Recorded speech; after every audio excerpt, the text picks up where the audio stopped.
Good morning.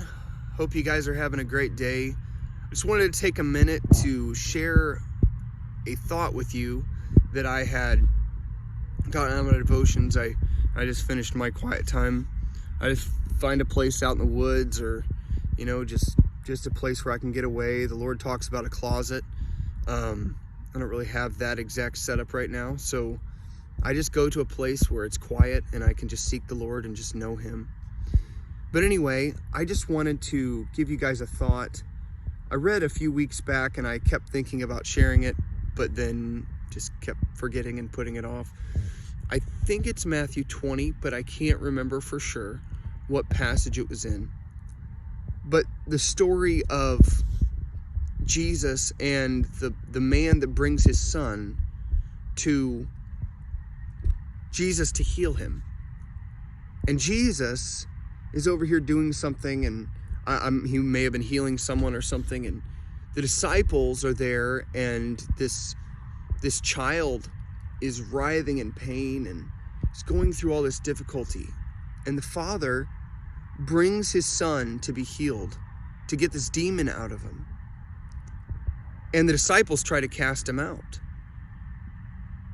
And instead of, now these are followers of Jesus, and instead of the disciples being able to cast this demon out, the child, through the demon, throws himself down on the ground, and like he's throughout time, the father talks about the fact that how he would throw himself into the fire and different things. He would just do awful things to his own body. And how hopeless this situation seemed. And I just want to bring the point today, this thought. That father had faith. And there were many times that he may have prayed, God, please save my son. Save my son from this demon, Lord. And nothing happened.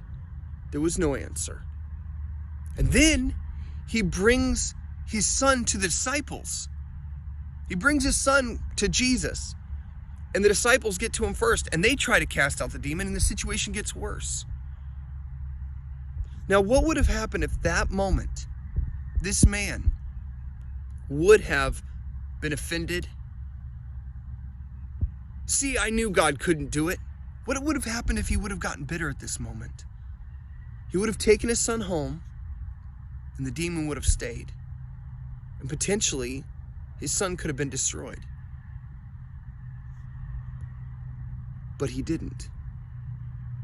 The pain was difficult to watch. It hurt so much to see his son writhing in pain. But he trusted God.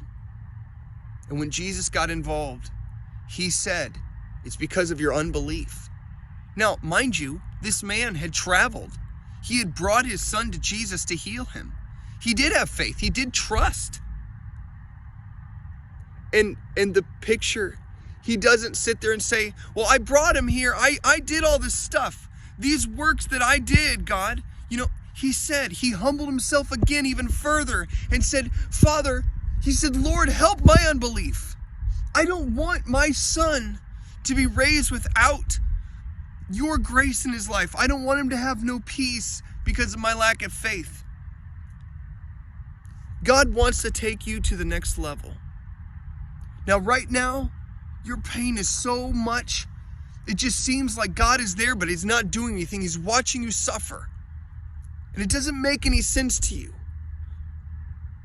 But if you take your burden home, if you take your son home, he won't ever be healed.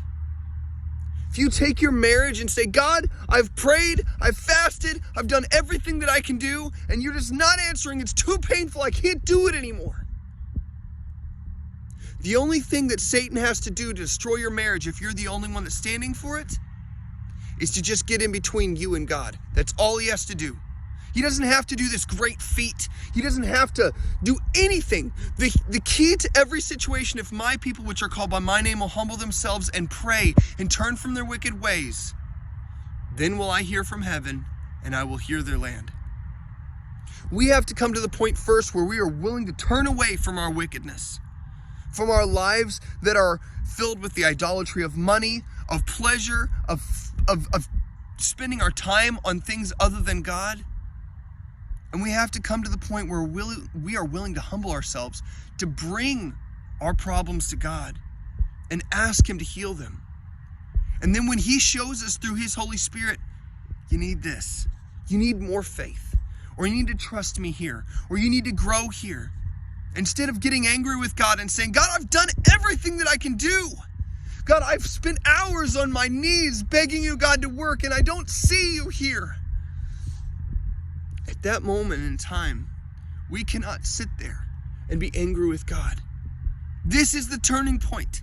This is the moment that God has been building you up to. The journey that man had taken, the pain that he had seen in his child as the disciples had tried to cast the demon out, and he tried to throw himself in the fire and all these things. If he had given up, he would not have seen his miracle. Have faith. Trust God. This miracle is not going to happen because of you. It's going to happen because of your ability. Because what Jesus was saying to him is, and what that man acknowledged is, you can't have the faith that you need to have it on your own. You can't do it. You're not going, you can go through the steps. You have to go through the steps. The first steps were all taken. He was finally to the point where God could answer his prayer. But first, he had to ask God for more. He had to first say, God, I'm not enough on my own. God, I need you to do the impossible in my life.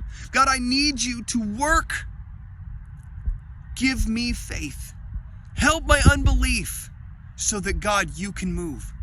The point at which we recognize that we lack and that we do not have the power on our own to heal our marriage, that it's not our works that's going to do it. It is the Savior that is able to heal what is broken. So we have to come to the point where we're willing to humble ourselves before God and ask Him for more, even after we've asked Him over and over again. I don't know if you're at the point of healing or not. I don't know if you're at the point that God is able to heal your marriage. Just ask Him, and He can do the impossible. Don't give up. Trust the Lord through the difficult time, and He is able to do impossible things if we will humble ourselves before Him. You guys have a wonderful day.